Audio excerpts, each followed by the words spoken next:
If you feel great for an hour after eating and then suddenly crash, getting hungry again, craving sugar, struggling to concentrate, that is not a willpower problem. That is a blood sugar spike. And the good news is that you do not need to cut carbohydrates entirely, wear a glucose monitor, or follow any extreme dietary protocol to stop it.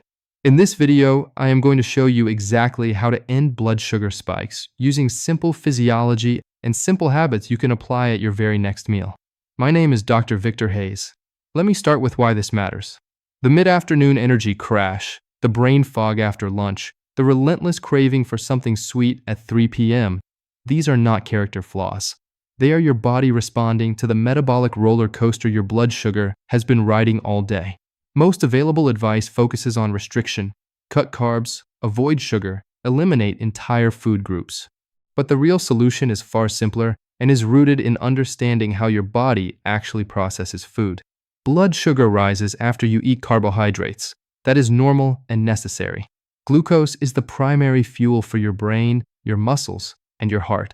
The problem is not that it rises. The problem is what happens when it surges too quickly and then crashes. When glucose enters the bloodstream rapidly, your pancreas releases a large surge of insulin to manage it. Insulin does its job, sometimes too effectively, and blood sugar drops sharply, often lower than it was before you ate. Your brain registers this as an energy emergency and sends urgent signals for quick fuel. In that moment, willpower is genuinely fighting your own neurochemistry. The craving is not weakness. It is a biological response to a problem that began with how the meal was structured. Beyond the immediate symptoms, repeated spikes throughout the day create cumulative metabolic stress. Over months and years, this pattern can lead to insulin resistance, where your cells become progressively less responsive to insulin's signal.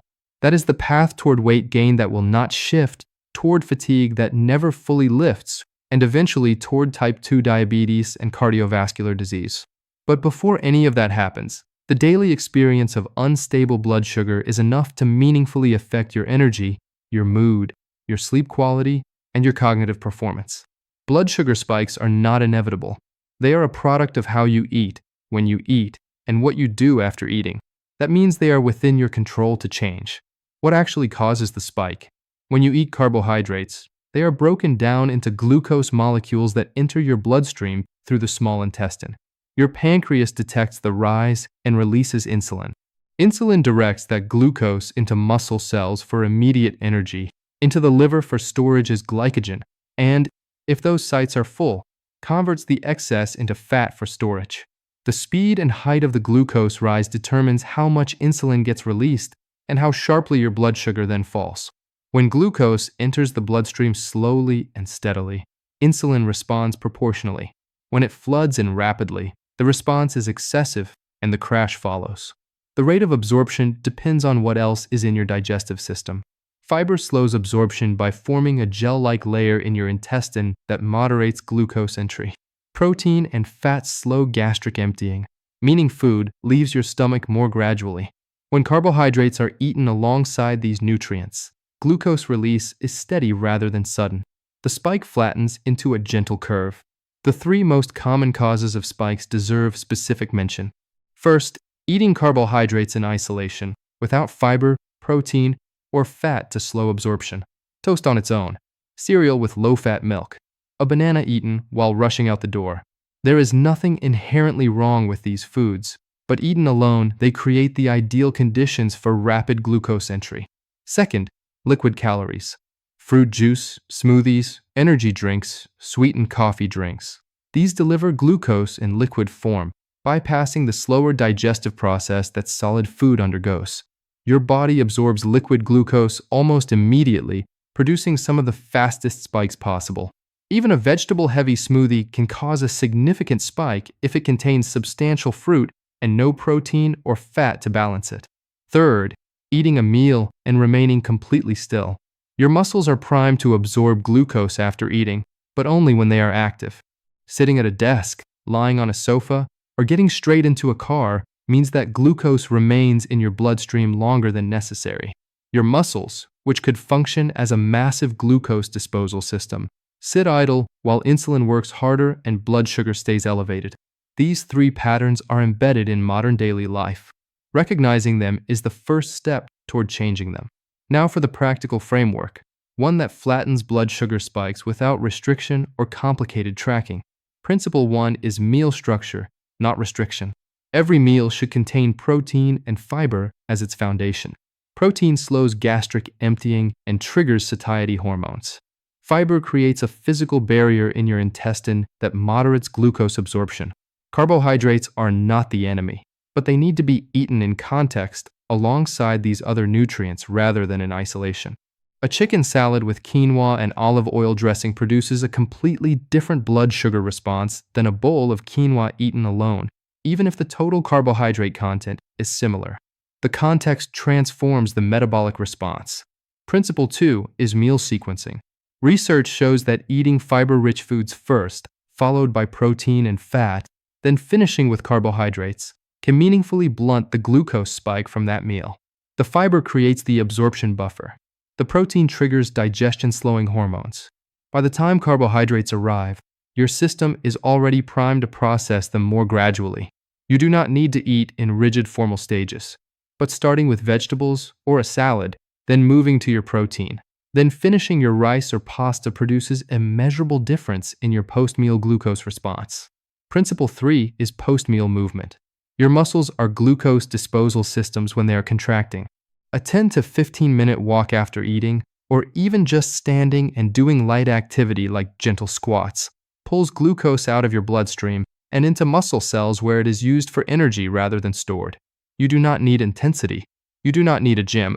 You need movement within 30 minutes of finishing your meal. This habit alone can reduce post-meal glucose spikes by approximately 30%, and it works regardless of what you ate. A few common mistakes that undermine progress.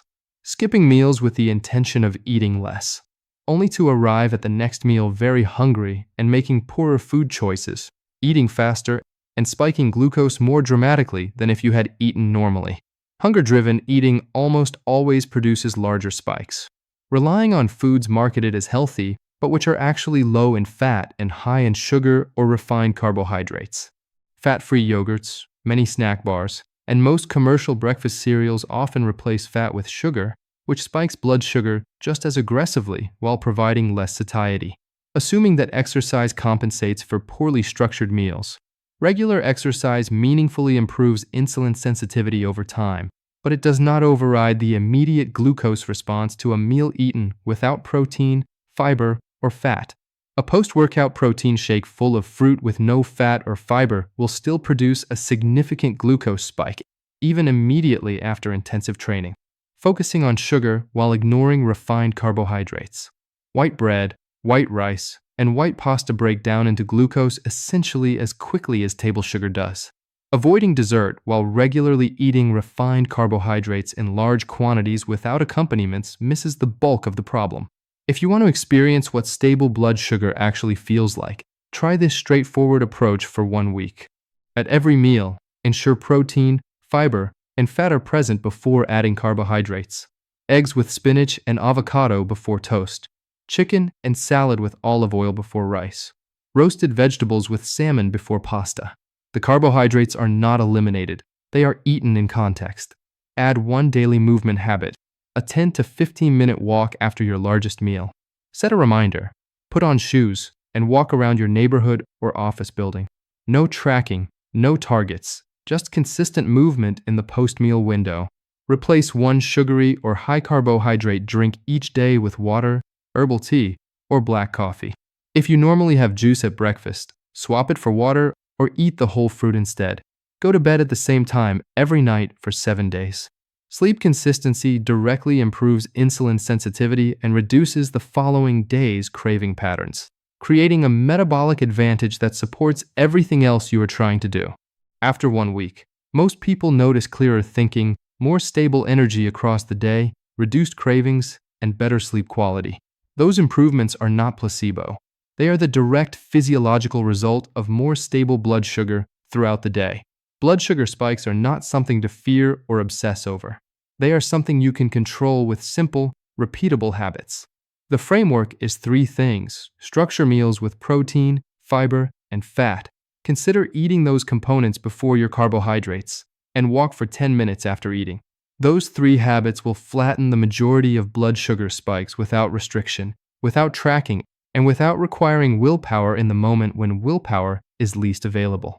If this was useful, please subscribe to this channel and share it with someone managing their energy levels. I will see you in the next video. Share it with someone you care about. I will see you in the next video.